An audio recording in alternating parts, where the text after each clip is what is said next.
చాలా దారుణమైనటువంటి పరిస్థితుల్లో ఉంది ఈరోజు విజయవాడ, గుంటూరు, మంగళగిరి బెల్ట్ ఏదైతే ఉంటుందో ఏరియా మొత్తం కూడా తీవ్రమైనటువంటి ఈ వాయుగుండం దెబ్బకి జనజీవనం అస్తవ్యస్తం అయిపోయింది. హైకోర్టు ఏరియాలో కొంతవరకు మునిగిపోవడం, ఎస్ఆర్ఎం యూనివర్సిటీ కంప్లీట్ గా మునిగిపోయినటువంటి పరిస్థితి అంతా మనం చూస్తాం. అయితే మరి ఇట్లాంటి పరిస్థితుల్లో అమరావతి రాజధానిగా ఉండాలా, దీన్ని ఇక్కడి నుంచి తీసేసి వైజాగ్ ఇటువైపు కర్నూలు వైపు ఏదన్నా ఇటువైపు మార్చాలా అనేది ఒక బిగ్గెస్ట్ డిస్కషన్ గా నడుస్తుంది.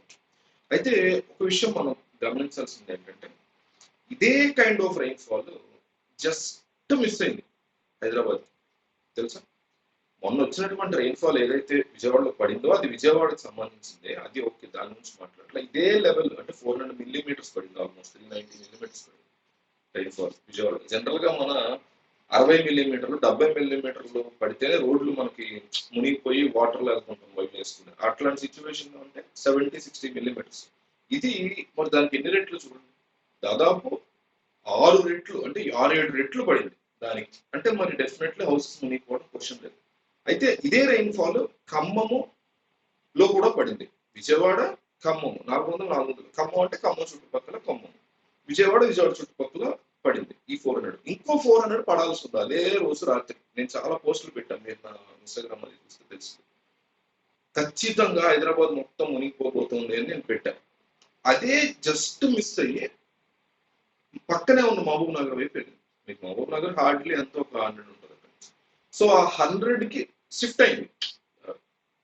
విండ్ షిఫ్ట్ ఎట్లా ఉంటుందో చెప్పలేము మనం. డీప్ డిప్రెషన్ అప్పుడు, ఎల్పీ అప్పుడు, లోవర్ ప్రెషర్ యాక్టివిటీ అప్పుడు టర్న్ అయిపోతూ ఉంటుంది. ఎంత పెద్ద సైక్లోన్ అయినా సడన్ గా మీకు టర్న్ డిఫరెంట్ గా ఉంటుంది. సో అట్లా డీప్ డిప్రెషన్ టర్న్ అయ్యి మహబూబ్ నగర్ పడింది. మీకు మొత్తం మహబూబ్ నగర్ మొత్తం మునిగిపోయినటువంటి సిచ్యువేషన్ ఈ రోజు చూస్తే రైలు కట్టలు కూడా తెగిపోయి వెళ్ళిపోయింది. మరి ఇదే హైదరాబాద్ లో పడి ఉంటే కూడా ఇంతకంటే దారుణమైనటువంటి సిచ్యువేషన్ చూసేవారు. రోడ్ల మీద ఇట్లా జనాలు కొట్టుకుని వెళ్ళిపోతుంది చూసాము ఇబ్రహీంపట్నంలో, విజయవాడలో. అట్లాంటి సిచ్యువేషన్స్ హైదరాబాద్ లో చూసేవారు, ఖచ్చితంగా చూసేవారు. మూసి తీవ్రంగా ఇదైపోయింది. అక్కడైతే కనీసం విజయవాడ కృష్ణ ఉంది, ఆ నీటిని క్యారీ చేసి అక్కడి నుంచి వెళ్ళిపోవడానికి. కానీ అక్కడ అది కూడా లేదు, చాలా చాలా ఇబ్బంది పడాల్సి వచ్చేది. కాబట్టి నేను ఏమంటున్నానంటే ఇది హైదరాబాద్ కి సంబంధించింది, రాజధానికి సంబంధించింది. అమరావతిలో, వైజాగ్లు, బెంగళూరులు, ముంబైలు కాదు. మన డ్రైనేజ్ సిస్టమ్ అత్యంత నీచమైన దరిద్రపు డ్రైనేజ్ సిస్టమ్ లో ఉన్నాం. 2, అర్బన్ ఫూటింగ్. మీరు కంప్లీట్ గా లేక్స్ ని క్యారీ ఆన్ చేసేసుకుని, లేకపోతే ఇంకొకటి క్యారీ ఆన్ చేసేసుకుని అక్కడ బతకడం స్టార్ట్ చేయడం వల్ల వచ్చినటువంటి కష్టాలు ఇవన్నీ కూడా. విజయవాడలోని అవుట్స్కర్ట్స్ ఎక్కువగా ఎందుకు ఇదని, కబ్జా ల్యాండ్స్. అంటే కబ్జా అంటే ఎన్వైరన్మెంట్ నుంచి, నేచర్ నుంచి మనం కబ్జా చేసుకుని అక్కడ కడుతున్నాం. అక్కడ అసలు ఉండకూడదు. వరి నాట్లు వేసేటువంటి భూమిలో అంత తేలికపాటి సాయిల్లో, అంత తేలిక బెడ్ లో ఫౌండేషన్ వేసి కడుతున్నప్పుడు ఆ బిల్డింగ్ లో అక్కడికి నీరునే అది ఆ సాయిల్ తీసుకుంటుంది. నీరు కోసమే అక్కడ పల్లంలో ఉంటాయి అవన్నీ. ఎత్తులో మనం బిల్డింగ్స్ ఉండాలి, కింద సాగు అనేది ఉండాలి. సాగు అంటే వ్యవసాయం అనేది ఉండాలి. కానీ మనం కంప్లీట్ గా ఆ ల్యాండ్ కూడా కబ్జా చేసి కట్టుకుంటాం. అంటే సిటీస్ ని ఎక్స్టెండ్ చేసుకోవడం తెలియక సిటీస్ ని ఇంకా వేరే వేరే ఊళ్ళు, ఇప్పుడు హైదరాబాద్ ఉంది, లేకపోతే విజయవాడ ఉంది, ఇవి మాత్రమే డెవలప్ చేసి ఈ పక్కన మంగళగిరి డెవలప్ చేయం, హైదరాబాద్ పక్కన ఉన్నటువంటి ఏ సూర్యాపేటను డెవలప్ చేయం. అందువల్ల అందరూ హైదరాబాద్ సావాలంటే ఊరి చివరి ఉన్నటువంటి ప్రాంతాలు తీసుకోవాలి. ఊరి చివరి ఏముంటాయి, అగ్రికల్చర్ ల్యాండ్స్ ఉంటాయి, లేకపోతే లేక్స్ ఉంటాయి, వాటిని ఎన్క్రోచ్ చేసి కట్టుకోవాలి. ఇదొక రీజన్. ఇట్లా రకరకాల రీజన్స్ ఉంటాయి. రీసెంట్ గా నేను ఒక ఇన్స్టాగ్రామ్ వీడియో చూసాను. రోడ్డు ఇట్లా ఉండడం కంటే ఈ మధ్య కాలంలో బెంగళూరు లాంటి కొన్ని ప్లేసెస్ లో కొన్ని రోడ్స్ మాత్రమే, అన్ని కాదు, వాళ్ళు ఇట్లా కడుతున్నారు. మీకు అర్థమైంది, ఇట్లా ఉండేటువంటి రోడ్, 2-వే రోడ్డు, చిన్న రోడ్డే, ఇట్లా కడుతున్నారు. కట్టి ఎవ్రీ ఫుట్ పాత్ పక్కన డ్రైన్స్ వదులుతున్నారు. మీకు వేరే కంట్రీస్ లో ఉంటాయి, చిన్న డ్రైన్ ఉంటుంది. మీకు ఇట్టి సినిమాలో చూస్తుంటారు, ఒక దెయ్యం కనిపిస్తుంది దాంట్లో నుంచి. జస్ట్ ఒక కుక్క పిల్ల పట్టే అంత చిన్న డ్రైన్ రోడ్డుకి లెఫ్ట్ సైడ్ ఉండి అక్కడ ఎటువంటి ప్లాస్టిక్ నిలబడకుండా గ్రిల్స్ పెడుతున్నారు. దానివల్ల ఏమవుతుందంటే ఇట్లా ఉంది కదా రోడ్డు, లైట్ కి ఇట్లా వాల్ గా ఉంది. సో నీరు పడింది, పడగానే డ్రైన్ లోకి వెళ్ళిపోయి డ్రైనేజ్ సిస్టమ్ లోకి వెళ్ళిపోతుంది. అట్లా ప్లాన్ చేసుకోవాలి. ఇప్పుడు అమరావతిలో లేదా విజయవాడలో జరిగింది ఏంటంటే ఒక బిగ్ నేచర్ అలర్ట్ ఇచ్చింది, ఎస్పెషల్లీ రాజధాని ప్రాంతానికి. భవిష్యత్తులో అద్భుతంగా ఉండాలనుకునేటువంటి రాజధాని ప్రాంతం ఇది. వైజాగ్ పెట్టిన రాజధాని ఇదే వర్తిస్తుంది, మీరు ఇక్కడ పెట్టినా అదే వర్తిస్తుంది. మీకు వైజాగ్ లో జరిగినా ఇంతే నష్టం ఉంటది, ఇంతే రకంగా మునిగిపోవడం వెళ్ళిపోవడం ఉంటది. ఇది ఊర్లకి సంబంధించింది కాదు, ఏ ఊరికి సంబంధించిందని కాదు. మీరు బెంగళూరు అయినా ఇట్లాగే మునిగిపోయేది, ఇక్కడ ఊరికి సంబంధించిన మ్యాటర్ కాదు ఇది.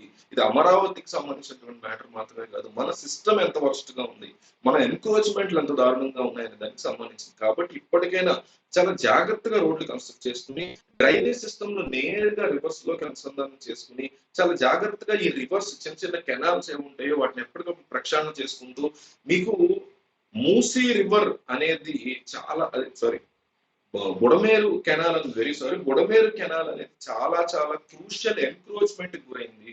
మీరు వెళ్ళి చూస్తే తెలుస్తుంది.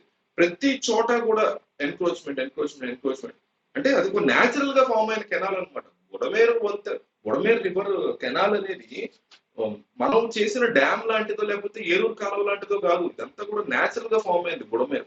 ఆ బుడమేరులో కూడా ఎన్క్రోచ్మెంట్ చేయడం, ఇసుక తీసుకు గత ప్రభుత్వంలో కావచ్చు, అంతకుముందు 14-19 చంద్రబాబు ప్రభుత్వంలో కావచ్చు, 19-24లో ఉన్న జగన్ ప్రభుత్వంలో కావచ్చు, తీవ్రంగా వాళ్ళు ఎన్క్రోచ్మెంట్ చేయడం, ఇసుకను తీసేయడం చేశారు.